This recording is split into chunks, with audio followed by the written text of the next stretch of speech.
실패가 새로운 기회로라는 제목으로 함께 말씀을 나누겠습니다.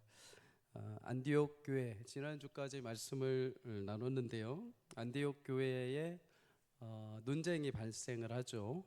구원을 얻는데 믿음으로 얻을 수 있는가, 아니면 율법에 기록된 할례를 통해서 얻을 수 있는가, 치열하게 논쟁이 발생을 하게 됩니다. 이 논쟁을 종식시킨 회의가 예루살렘 교회 총회이죠. 그리고 복음은 그 총회를 통해서 이제 누구라도 예수 그리스도를 믿는 믿음 안에서 주어지는 은혜로 결론이 나게 됩니다. 복음에 합당한 결정을 통해서 이제 활짝 이방 세계에 복음과 사역의 문이 열리게 된 것이죠. 선교의 발걸음, 이제 전도의 발걸음이 어떤 조건도 필요 없고 복음을 증거하고 그 복음을 마음에 받아들이고 예수 그리스도를 구주로 영접하는 모든 이에게 그 복음은 이제 위대한 하나님의 자녀가 되는 축복이 주어지게 된 줄 믿습니다.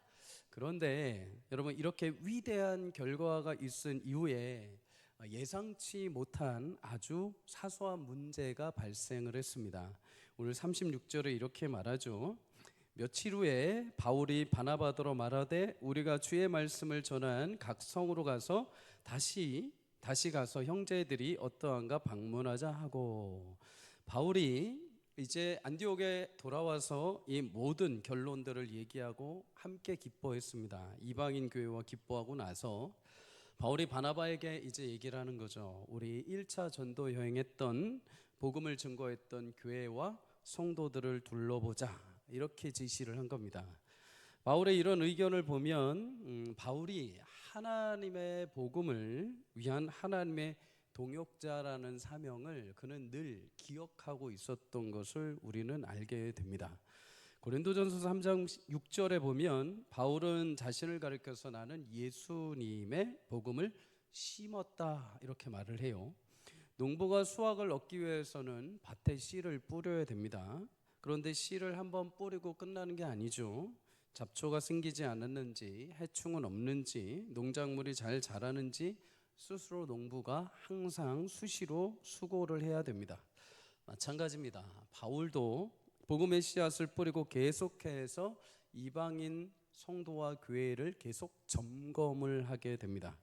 물론 잘하게 하시는 분은 하나님이십니다. 그러나 잘하고 있는지 피해는 없는지 점검하는 것은 씨를 뿌린 자의 역할이죠.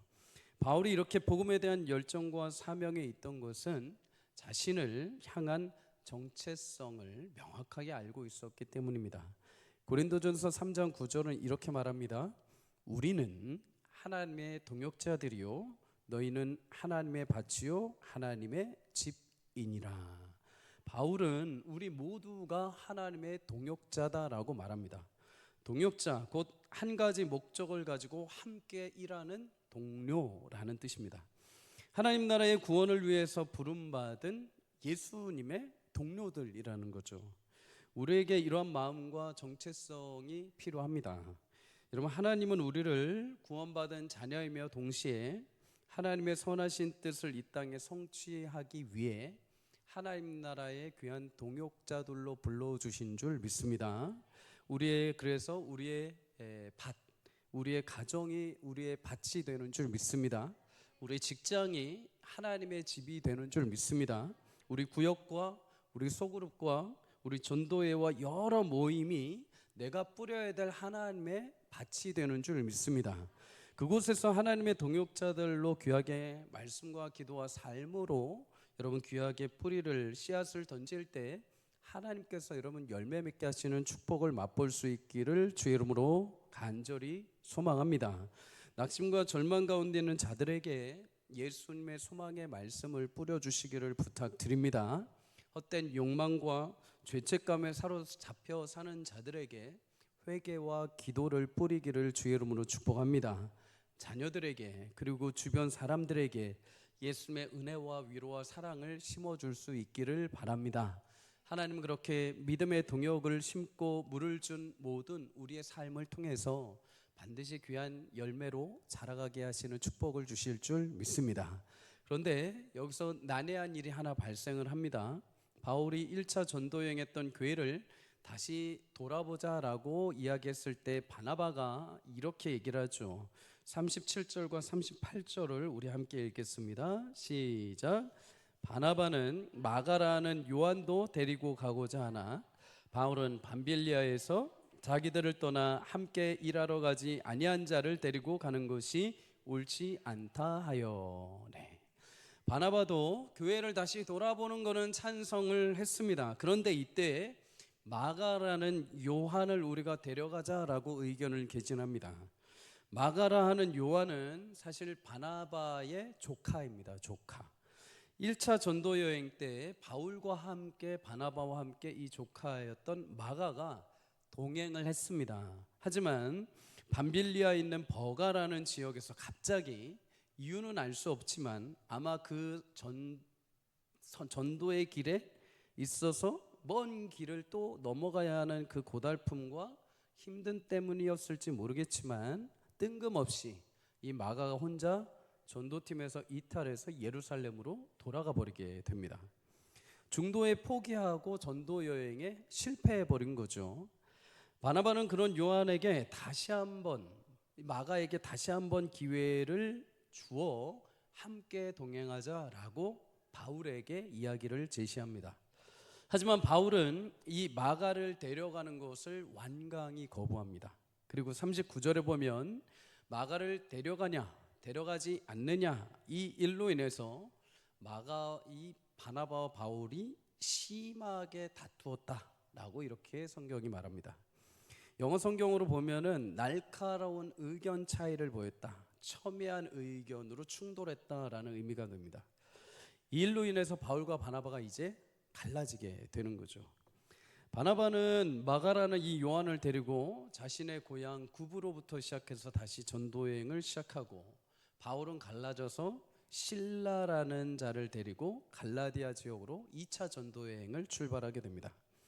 예루살렘의 온 교회가 하나 되어서 누구라도 이방인이라도 복음을 듣고 믿음으로 구원을 받을 수 있다라는 그 기쁨과 그 환호가 막 일어난 이후에, 그 위대한 결정이 있은 이후에 예상치 못한 아주 사소한 일로 인해서 다툼과 분열이 발생을 한 것입니다. 오늘 본문을 통해서 하나님이 주시는 교훈이 몇 가지가 있습니다. 첫째는 여러분, 위대한 결과 뒤에 찾아오는 사소한 위험을 여러분 주의해야 합니다. 바울과 바나바는 예루살렘 교회의 복음 전파를 위한 가장 위대한 결의를 하고 안디옥에 돌아왔죠. 그리고 그 결정을 통해서 사도행전 5장 31절에 보면 이 결정의 편지로 내서 안디옥에 있는 모든 사람들이 다 크게 기뻐할 정도였다라고 말합니다. 이 소식이 너무나 기쁜 것입니다.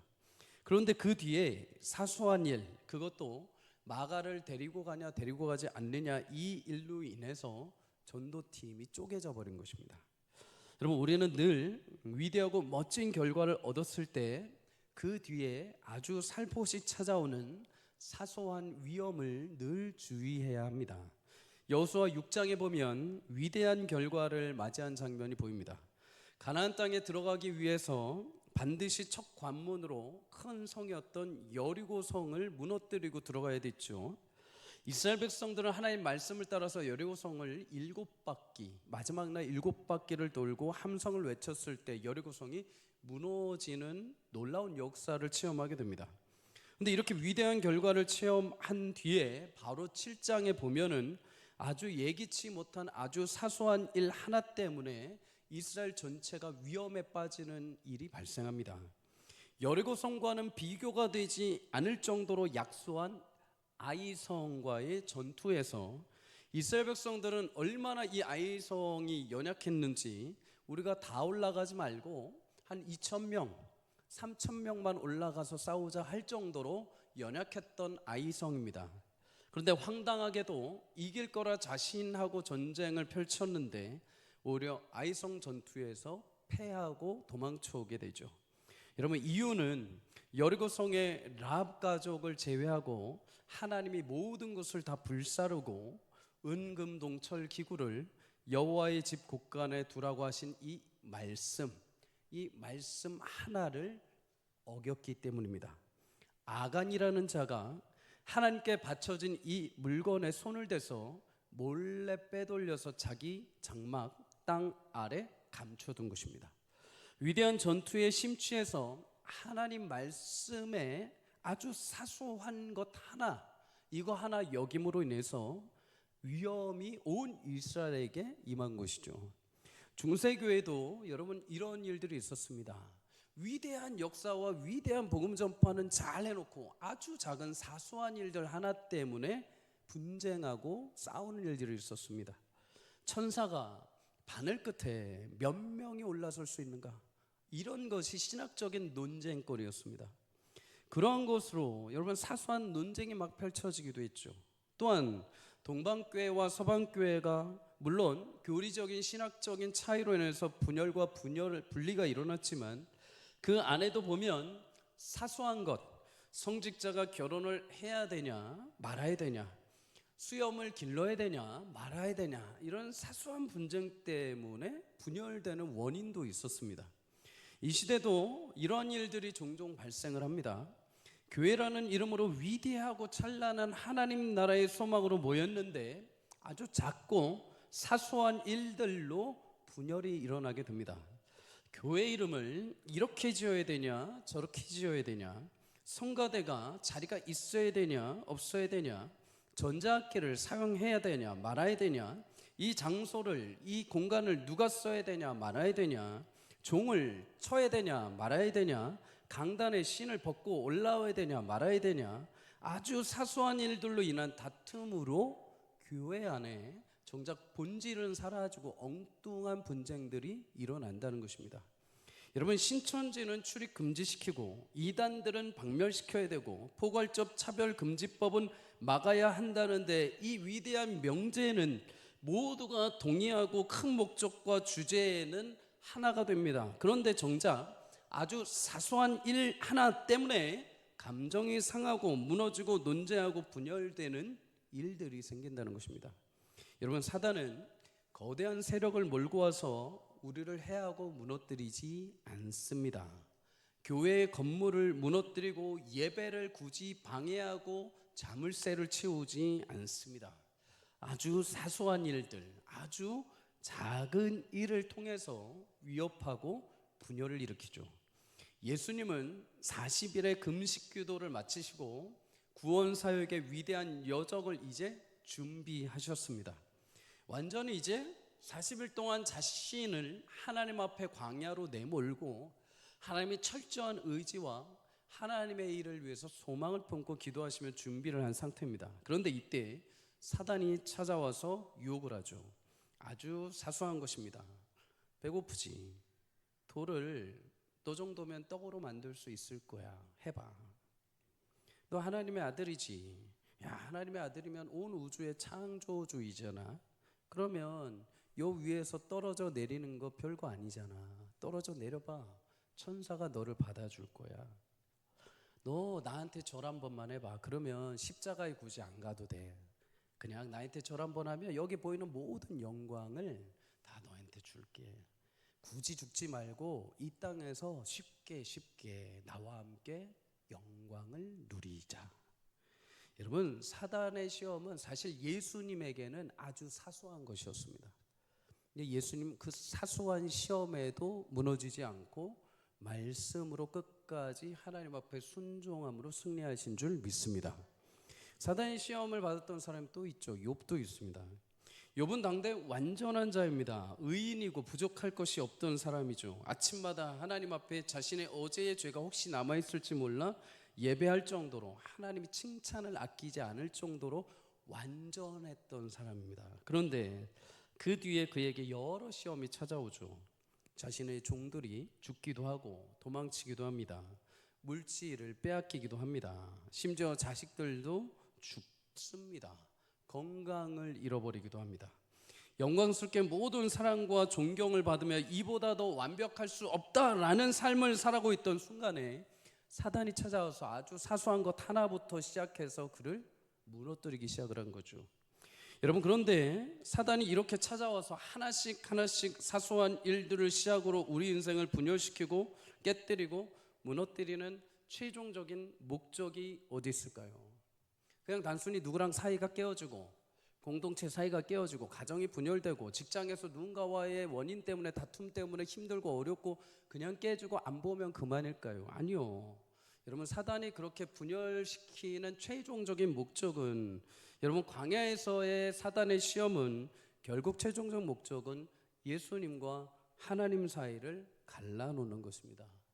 굳이 네가 하나님 말씀 듣고 십자가로 가지 말라는 것이죠. 욥에게 그렇게 시험을 가한 이유가 무엇입니까? 처음에 하나님을 도발할 때 그랬죠. 하나님, 저 욥이 괜히 당신을 그렇게 경배하겠습니까?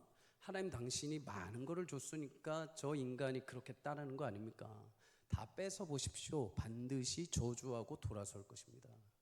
하나님과 욥을 갈라놓는 것이죠.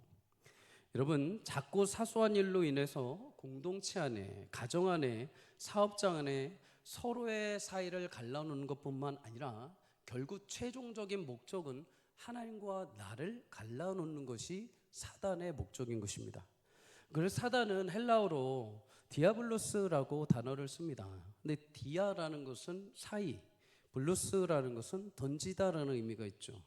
한마디로 하나님과 사람 사이를 이간질해서 하나님 반대편으로 던져버린다는 것입니다. 멀리 떨어뜨려 놓는다는 거죠. 그래서 사단은 분열시키는 자, 분리시키는 존재입니다. 사랑하는 여러분, 축복합니다. 위대하고 아름다운 그리스도의 이름으로 모여놓고 사소한 일 때문에 하나님과 멀어지거나 분열되는 안타까운 일이 생기지 않기를 주의 이름으로 축복합니다. 교회와 가정과 자녀의 미래를 위해서 하나님이 위대한 일을 위해서 동역자로 불러주셨는데, 때로는 멋지게 사역하고 멋지게 위대한 일로 전도하고 멋지게 예배하고 찬양해 놓고서 정작 아주 사소한 말 한마디와 정작 사소한 행동 하나 때문에 기스가고 무너지고 그 모든 것들이 물거품이 되지 않기를 주의 이름으로 축복합니다. 여러분, 그러기 위해서 어떻게 해야 될까요? 고린도전서 10장 12절을 우리 함께 읽도록 하겠습니다. 시작. 그런즉 선줄로 생각하는 자는 넘어질까 조심하라. 아멘. 여러분, 성도는 늘 조심해야 합니다. 늘 조심해야 됩니다. 원어 성경으로 보면 신경을 쓴다라는 것입니다. 신경을. 이스라엘 백성들이 광야에서 위대한 하나님의 역사로 풍족하게 만나와 메추라기와 반석의 신선한 물을 마셨음에도 작고 소소한 원망과 불평으로 광야에서 1세대가 진멸을 받게 됩니다. 우리도 구원받은 하나님의 백성에게 찾아오는 아주 소소한 이 시험과 유혹으로 나에게 주신 은혜와 감격이 사라지지 않도록 늘 깨어서 신경을 써야 하는 것입니다. 우리 영적으로 깨어 있다는 것, 신경을 깨어 있다는 것, 다시 말해서 방비를 한다는 거죠. 풍족하고 모든 것이 평온하다고 하여서 여기는 그 순간에 사소한 것을 가지고 사단이 유혹하고 무너뜨리려 하기 전에 내 안에 깨어서 파수꾼을 세워놓는 것이죠. 우리는 허락된 그 영광의 큰 기쁨을 지키기 위해서 항상 내 안에 망루에 서서 어떤 순간에라도 치고 들어오는 그 작은 유혹에도 깨어 있어야 하는 것입니다. 그리고 우리는 영적으로 깨어 있는 자들이 되어야 하는 것이죠. 사랑하는 여러분, 늘 사소한 일에도 우리가 깨어 있기를 주의 이름으로 축복합니다.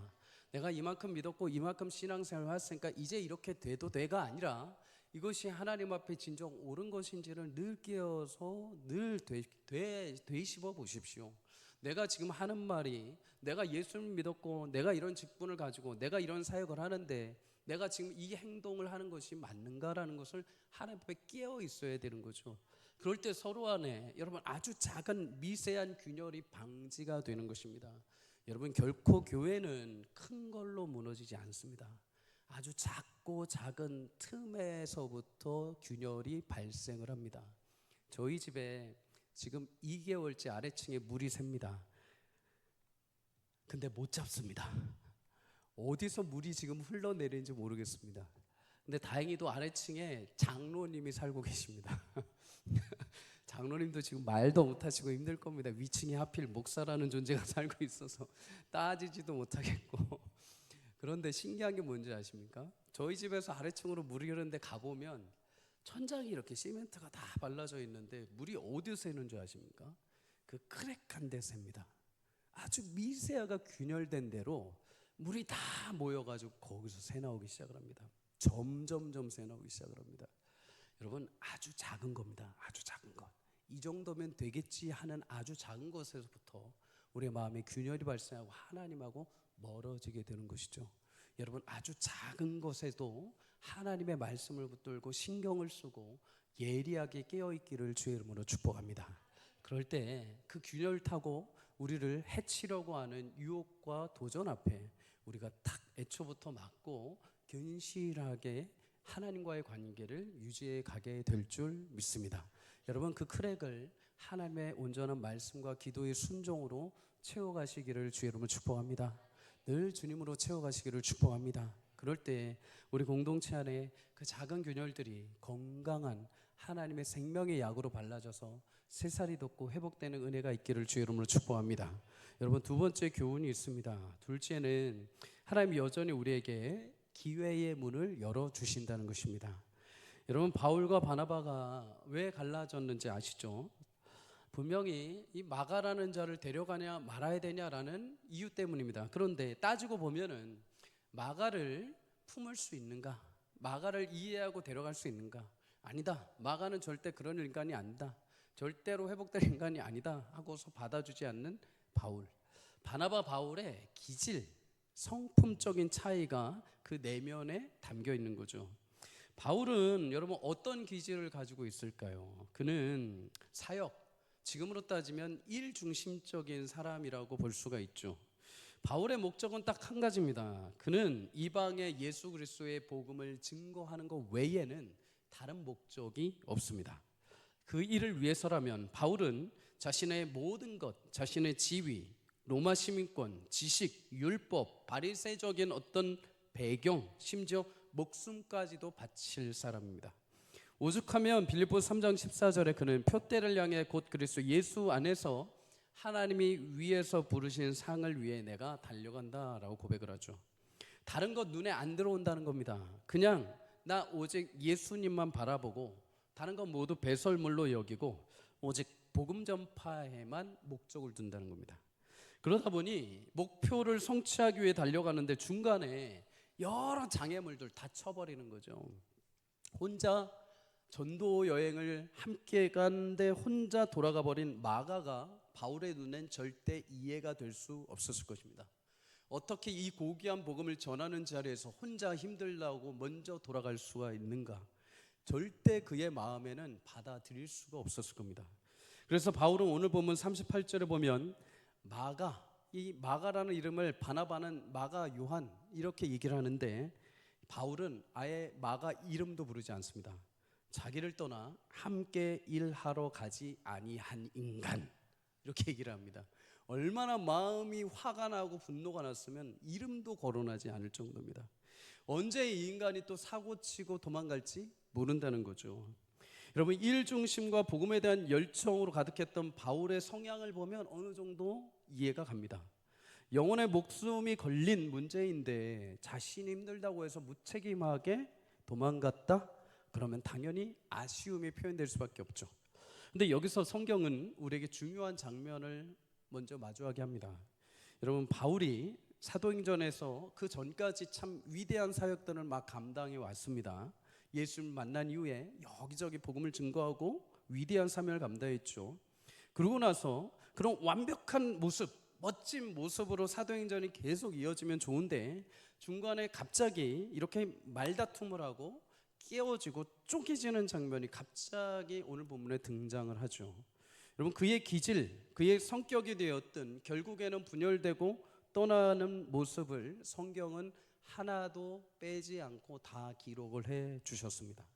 왜 굳이 다른 거 멋진 것도 다 있는데 왜 굳이 깨지고 분열되고 떨어져 나간 것을 기록을 해 놨을까요? 여러분, 사도행전의 모든 사역과 열매는 사람이 아니라 바울이 아니라 바나바가 아니라 하나님이 만들어 가신다는 것을 알려주시기 위함입니다. 여러분, 아브라함도 그의 믿음을 가지고 하나님이 약속한 땅으로 가라고 했죠. 그런데 여러분, 그 여정에 아브라함은 완벽하지 않습니다. 실수가 많았죠. 아내 사라를 누이라고 얘기하기도 하고, 이삭을 기다리지 못하고 자신의 여종 하갈과 동침해서 이스마엘을 낳습니다. 모세도 마찬가지죠. 모세 자기 혈기와 힘으로 40세 때 애굽인을 쳐 죽이지만 결국 그의 치명적인 실수가 돼서 40년을 더 기다리게 됩니다.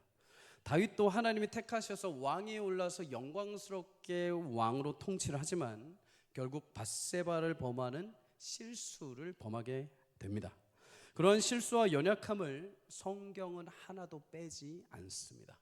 다 숨기지 않습니다. 과감하게 다 기록하죠. 왜요? 하나님은 그의 백성의 약속을 이루시기 위해서 그들이 실수하고 실패하는 가운데도 여전히 하나님 기회의 문을 여시고 하나님이 약속하신 뜻을 성취하신다는 것입니다. 인생의 구원의 역사를 하나님이 완성해 가신다는 것이죠. 사랑하는 여러분, 우리 다음 주에 시험을 앞두고 있는 수험생들도 있습니다. 부모님들도 있죠. 이미 수시와 면접과 실기 결과를 접한 우리 자녀들 축복합니다. 나의 실기와 나의 부족함으로 인해서, 나의 실수로 인해서 지금 받은 결과로 인해서 내 인생이 마치 결정되는 것처럼, 내가 해온 어떤 수고의 어떤 결과로 내 인생이 이것으로 끝날 거라고 생각하지 마시기를 바랍니다. 하나님이 살아온 우리 자녀들의 인생을 책임져 주실 줄 믿습니다. 혹여 준비하는 과정에 때로는 아쉬움과 아쉬운 결론이 났고 또 실수로 인하여서 미끄러졌을 수도 있습니다. 그러나 하나님은 그런 연약한 우리의 실패마저도 새로운 기회의 문을 열어주시는 분인 줄 믿습니다. 그러니 포기하지 말고 기도해야 되는 거죠. 언제 하나님이 그 문을 여셔서 전혀 예상치 못한 새로운 길을 열어가실지 모르기 때문입니다. 바울과 바나바가 잘한 것이 이것입니다. 두 사람은 분명 논쟁하고 다투고 분열되었지만 둘 다 싸우고 못 해먹겠네, 더럽네 하고서 자신의 삶으로 돌아가지 않았다는 것입니다. 끝까지 두 사람은 각자 하나님 나라를 향한 믿음의 전진을 계속 이어갔다는 것입니다. 나뉘었지만 동일한 목표를 향해 계속 문을 두드린 것이죠. 우리 자녀들과 성도님들 그런 믿음의 용기가 있기를 주의 이름으로 축복합니다. 지금은 마음이 억울할 수 있고 마음이 힘들 수 있습니다. 그러나 하나님 분명히 또 다른 길을, 또 다른 기회의 문을 열어놓으신 줄 믿습니다. 그러니 계속해서 하나님의 손을 붙들고 기회의 문을 두드려서 하나님이 예비하신 새로운 문이 열리기를 주의 이름으로 축복합니다. 여러분, 바나바는 결국 의견이 달리한 바울과 갈라서게 되죠. 그리고 그가 처음 의견을 제시한 것처럼 바울과 다르게 자신의 조카 마가를 데리고 전도를 떠납니다. 그리고 바나바는 오늘 본문을 끝으로 더 이상 등장하지 않습니다. 하지만 그의 행동과 모습은 우리에게 굉장히 귀한 본이 되죠. 바나바는 바울과 성향이 좀 달랐던 것 같습니다. 바나바는 일 중심으로 모든 걸 칼같이 탁탁탁탁 잘라내는 열심과 혈기가 있었다고 한다면, 성향적으로 보자면 바나바는 관계 중심적이었던 사람이다라고 많이들 평가합니다. 바울이 다메섹 도상에서 예수님 만나고 회심했을 때 아무도 바울을 만나려 하거나 그를 인정하려 하지 않았습니다. 저가 분명히 지금 쇼를 하고 있는 거다라고 하면서 그를 멀리했죠. 그때 유일하게 바나바만 바울을 찾아가서 그를 데리고 예루살렘 교회로 데려가서 형제들에게 소개를 해 주었습니다. 또한 바나바가 안디옥 교회에 파송돼서 담임 목회를 시작할 때 바울이 다소 고향에 있을 때 바울을 그 고향까지 찾아가서 나와 함께 동역하자 하면서 안디옥까지 데리고 온 존재가 바나바이죠. 그렇게 바울을 생각하고 배려하고 끝까지 기다려줌으로 인해, 기회를 줌으로 바울이 온전한 이방의 사도로 준비되고 쓰임받을 수 있는 길이 열리게 됐습니다. 이번에 바나바가 마가를 데리고자 한 것도 이와 마찬가지죠. 비록 1차 선교 여행 때 홀로 돌아오는 실패가 있었지만 바나바는 마가에게 다시 한번 진정한 사명자가 될 수 있도록, 다시 온전하게 설 수 있도록 기회를 주고자 한 것입니다. 그래서 마가는 바나바를 통해서 실패했던 선교 사역을 다시 시작합니다. 그리고 마침내 온전한 사명자로 성장하게 되죠. 사복음서 가운데 가장 먼저 기록된 복음서가 있습니다. 뭘까요? 마가복음입니다. 마가복음. 마가가 이 사복음서 중에 마가복음을 가장 먼저 씁니다. 바울의 이야기를 듣고 베드로의 이야기를 듣고 가장 먼저 열심을 내서 하나님이 주시는 영감을 가지고 성령의 은혜가 충만해서 복음서 가운데 마가복음을 기록하게 됩니다. 여러분, 이뿐만이 아니죠. 그 뒤에 정확하게 바울과 마가가 어떻게 서로 다시 만나게 됐는지 모르지만은 바울은 그의 서신에서 계속해서 마가에 대해서 이야기를 합니다.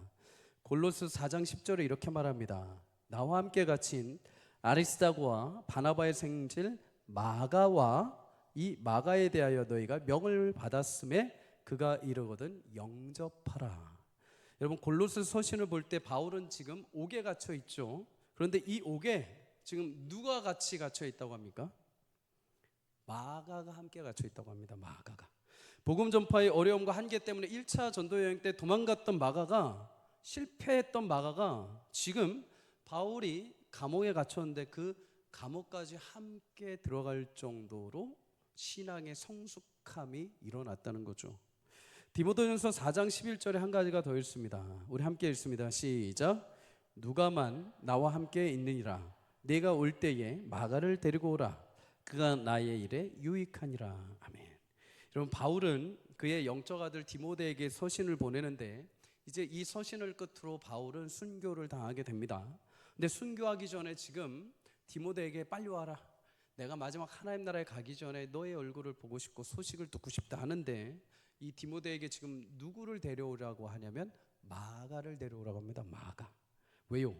자신이 하는 일에 유익한 사람, 꼭 필요한 사람이 마가라고 합니다. 처음에 바울이 마가를 유약하게 거부했는데 지금은 마가를 찾고 마가가 자신의 가장 유익한 사람이다라고 고백을 합니다. 어떻게 이렇게 되었을까요? 물론 바울도 그만큼 성숙해진 거죠. 그때는 오직 하나님의 복음에 열심에 사로잡혀서 사람 다 필요 없고 오직 복음 사역에만 열정을 내다 보니까 그냥 오직 나머지 그 일에 못하는 사람들은 외면할 수도 있었겠지만 이제 그 복음의 참된 은혜와 사랑을 경험하니까 더 넓어지고 깊어지고 포용되고 인격의 신앙과 예수님을 닮은 성품의 훈련이 일어나게 된 거죠. 그와 더불어서 마가도 역시 그런 신앙의 성장을 이루었다는 것입니다.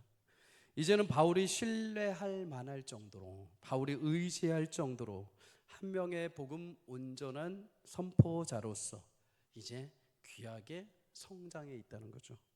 마가가 이런 위치에 서기까지 물론 하나님이 역사하시고 자라게 하셨지만은 그 뒤에 누구의 배려가 있었을까요? 바나바의 도움과 배려가 있었던 것이죠. 사랑하는 여러분, 성도가 지녀야 할 한 가지 성품이 있다면 그것은 기다릴 줄 아는 것입니다. 기회를 주는 것이죠. 과거에 실패했다 하여서 끝난 것이 아닙니다. 예수 그리스도 안에 하나님은 우리를 새로운 피조물로 만들어 주신 줄 믿습니다. 스스로 내 연약했던 과거에 얽매이지 않기를 주의 이름으로 축복합니다. 누군가 과거의 실수를 가지고 그의 인생을 결론 내리지 않으시기를 주의 이름으로 축복합니다. 하나님 바나바를 통해서 바울에게 그리고 마가에게 다시 기회를 주시고 그들을 온전한 사명자로 그리고 그들을 통한 하나님의 역사를 완성하신 것처럼 우리에게도 하나님은 여전히 우리의 실패를 넘어 다시 그것을 기회의 문으로 바꿔주시고 하나님의 거룩한 역사를 완성해 가시는 줄 믿습니다. 사랑하는 여러분, 말씀을 마무리합니다. 여러분, 위대한 시간, 위대한 결과가 주어진 이후에 찾아오는 여러 가지 사소한 일들, 사소한 유혹에 넘어지지 않도록 늘 함께 우리가 깨어있기를 주의 이름으로 축복합니다. 늘 기도와 말씀으로 깨어있기를 바랍니다. 또한 사소한 일들로 무너지고 나뉜다 하더라도 여러분 그 가운데 여전히 하나님이 우리 가운데 기회의 문을 열어주신다는 것을 믿고 바울과 바나바처럼 또 마가처럼 포기하지 않고 우리에게 주신 믿음의 길을 걸어가기를 주의 이름으로 축복합니다. 여러분, 바울과 바나바는 분명히 작은 일 때문에 깨어졌지만 이 두 사람은 잘한 것, 복음의 증거를 멈추지 않았습니다. 복음의 사명의 길을 포기하지 않았다는 것이죠. 여러분, 갈등이 생기고 힘들면 보통 우리 어떻게 하냐면 잠적해 버립니다. 기도 막 열심히 하다가 이루어지지 않으면 기도할 힘을 잃어버리게 됩니다. 교회 열심히 나와서 하나님 분명히 축복 주실 거라고 생각하고 확신까지 들었는데 그게 안 되면은 실망해 버립니다. 여러분, 그럴 수 있습니다. 그러나 여러분, 그 상처를 끌어안고서라도 하나님 앞에 나오기를 주의 이름으로 축복합니다. 그럴 때 하나님께서 그 상처마저도 하나님의 영광스러운 새로운 한 수가 되게 하실 것입니다. 내가 보기에는 이게 끝장난 것 같은데 이 한 수가 하나님은 또 새로운 길을 열어가시는 하나님의 지혜로 사용하실 것입니다.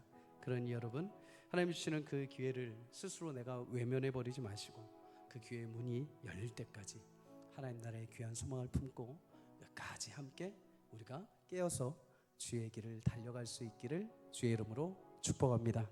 우리 사랑하는 수험생들, 한 주 남았는데 마음에 하나님 담대함 주시기를 축복합니다. 우리 사랑하는 학부모님들, 누구보다도 추운 가을을 맞이하고 계실 것 같습니다. 그럼에도 하나님 반드시 봄과 같은 날들 주실 것입니다. 그러니 여러분, 끝까지 우리 자녀를 위해서 신실하게 기도하며 하나님 이루어 가시는 귀한 기회의 문이 열리는 복된 은혜가 있기를 주의 이름으로 축복합니다.